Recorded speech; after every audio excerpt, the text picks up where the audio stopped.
Everyone, सो आज AICMT की journey में हमारा 4th डे है। हमने ऑपरेटिंग सिस्टम स्टार्ट कर रखा है। ठीक है, ऑपरेटिंग सिस्टम में भी इम्पोर्टेंट सारे टॉपिक्स हम लोग कवर करेंगे। इसके बाद हम पाइथन स्टार्ट करेंगे। ओके, और अगर आप लोगों ने अभी तक हमारे चैनल को सब्सक्राइब नहीं किया है तो प्लीज़ सब्सक्राइब आवर चैनल, ताकि अपकमिंग वीडियो आपके पास सबसे पहले पहुंच सके। ओके, तो चलो फिर स्टार्ट करते हैं। आज का टॉपिक है हमारा डेडलॉक। ठीक है, तो डेडलॉक से काफी क्वेश्चन बनते हैं कॉम्पिटिटिव एग्जाम में, तो आज हम इसको अच्छे से कवर करेंगे, इसकी थ्योरी पढ़ेंगे, फिर साथ के साथ देखेंगे कि इसमें किस तरीके का क्वेश्चन बनता है। ठीक है, so what is a deadlock? Deadlock है क्या? डेडलॉक क्या होता है? तो एक रियल लाइफ एग्जांपल से समझाती हूँ, फिर वैसे एग्जांपल बताऊंगी।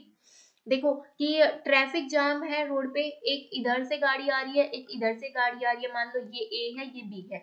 इसको इधर जाना है, इसको इधर जाना है। अब ना ए पीछे हटने को तैयार है, ना बी पीछे हटने को तैयार है। कोई भी इसमें पीछे हटने को तैयार ही नहीं है। तो इस कंडीशन में क्या हो गया है, यहाँ पर ब्लॉक हो गया है। ठीक है, कोई भी अपना रास्ता चेंज करने को ही तैयार नहीं है। ठीक है, तो ये इस कंडीशन को हम बोलते हैं डेडलॉक। ठीक है, देखा जाए अगर ए यहाँ से हट जाए तो रास्ता साफ है, अभी हट जाए तो रास्ता साफ है, लेकिन ये दोनों ही जिद पे अड़े हुए हैं कि नहीं पहले तुम जाओगे, पहले तुम जाओगे। ठीक है, तो इस कंडीशन को हम बोलते हैं डेडलॉक। अब deadlock is a situation where a set of process are blocked because each process is holding a resources.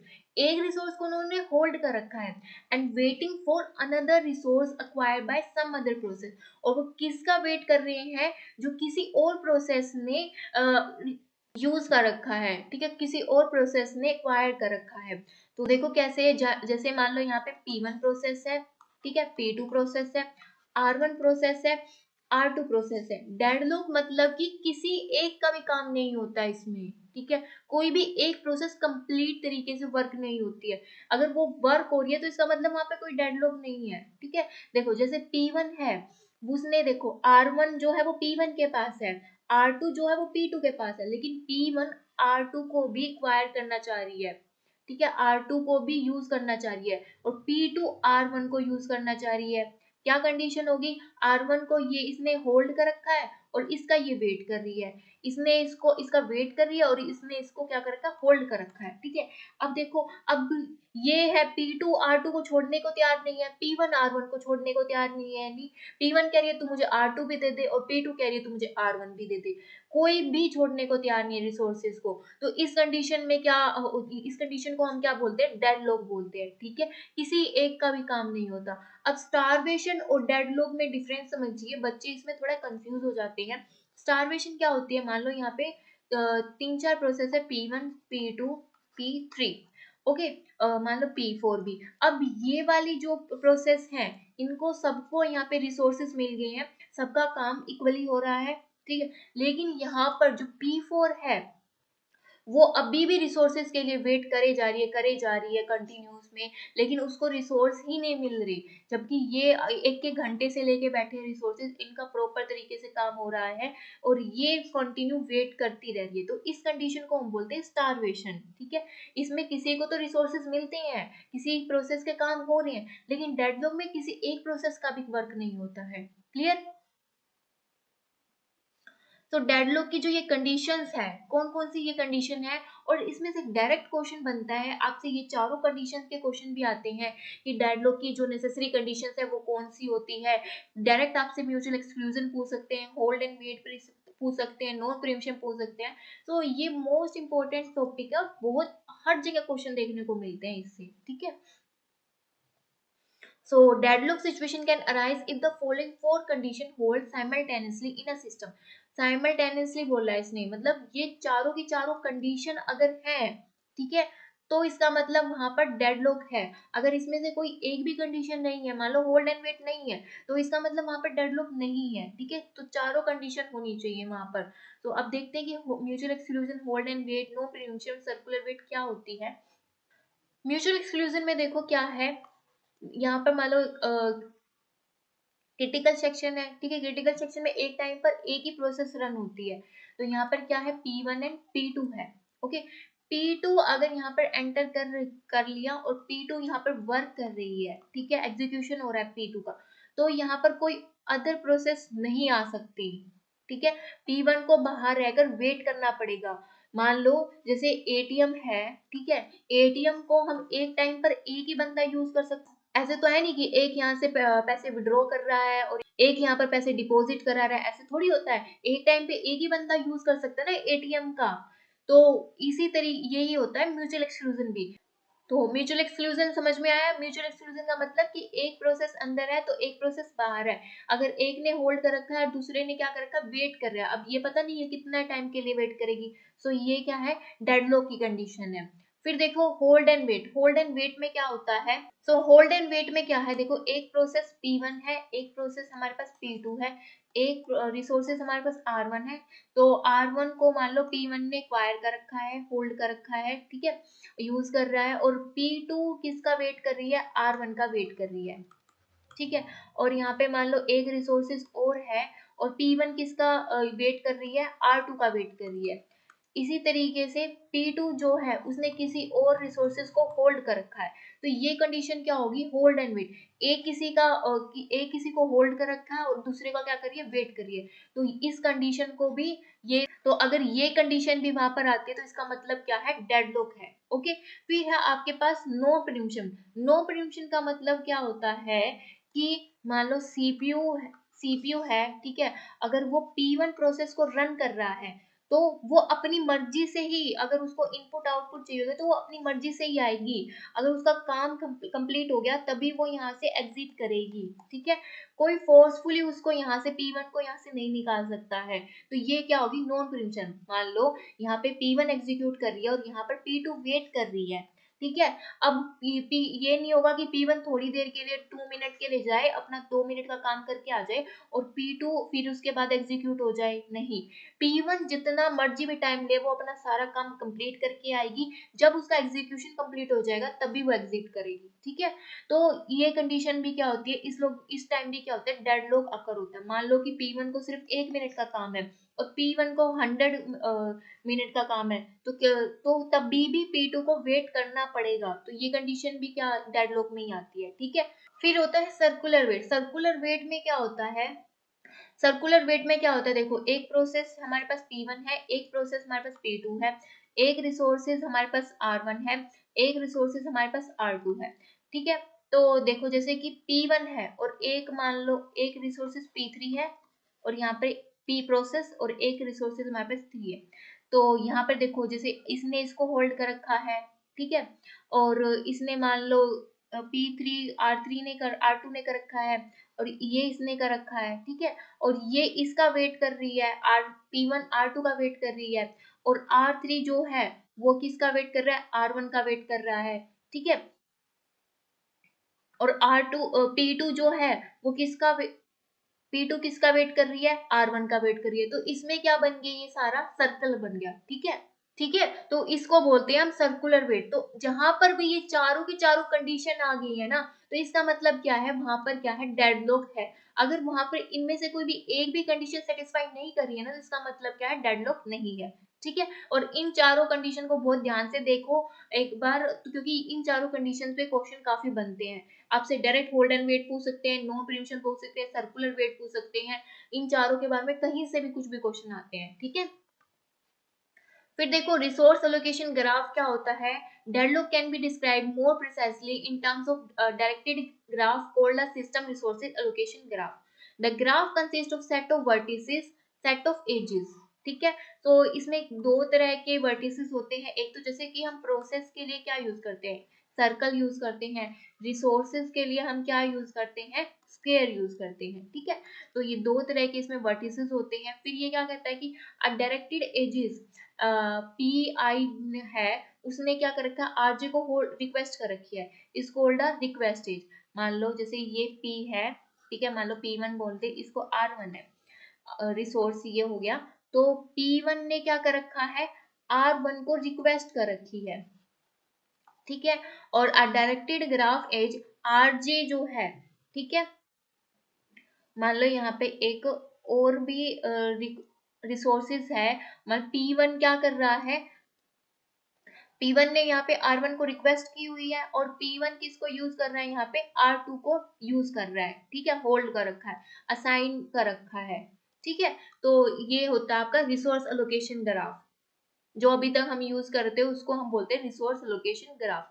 फिर देखिए methods for handling deadlock. So deadlock को हैंडल करने के कौन कौन से मेथड है?